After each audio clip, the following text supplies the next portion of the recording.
ওয়াজ করা তো সহজ না, ওয়াজ করতে অনেক কষ্ট লাগে। বউ সবাই বউ, আয়ো আয়ো আয়ো।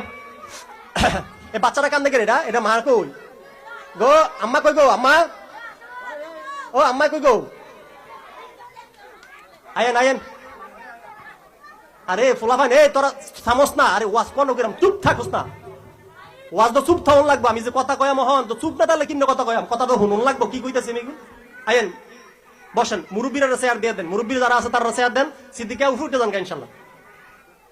ওয়াজ যখন আরম্ভ, ফুলাবেন্দ্রে তো মানে না বুঝাইলে তো ওয়াজ হইতো। এই যে ঠান্ডা হইতেছে মাশাআল্লাহ, পরিবেশটা ঠান্ডা হইতেছে মাশাআল্লাহ। এইভাবে ওয়াজ শুনবা, ওয়াজ শোনার পরে দোয়া মুনাজাত দেবো, এরপরে তাবারুক। কেউ তাবারুক ছাড়া যাইবা না, সবাই তাবারুক লয়ে যাবে। তাবারুক এই পরিমাণ তাবারুক করা হয়েছে, পুরো 30 গ্রামের মানুষ খাওয়ান যাবে ইনশাল্লাহ, যদি শৃঙ্খলা ভাবে তাবারুকটা নেয় কেউ, যদি সঠিকভাবে কেউ তাবারুকটা নেয়। আর যদি কেউ যদি একবার জায়গা দুইবার তিনবার পাঁচবার, এমনও মানুষ আছে 5 বারও নেয় তাবারুক, আমরা 30 গ্রামের ভিতরে।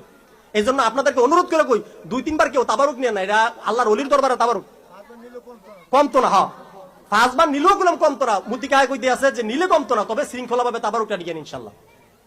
ওয়াজ আরাম হইতেছে, মিনা মুনাজাতের পরে ইনশাআল্লাহ তাবারুক দেওয়া হবে এই জায়গার ভিতরে, এই প্যান্ডেলের ভিতরে। বাইরে থাকলে দেওয়া হইতো না, আপনারা গিয়া ডেকের কাছে থাকবেন, তাবারুক পাইতেন না।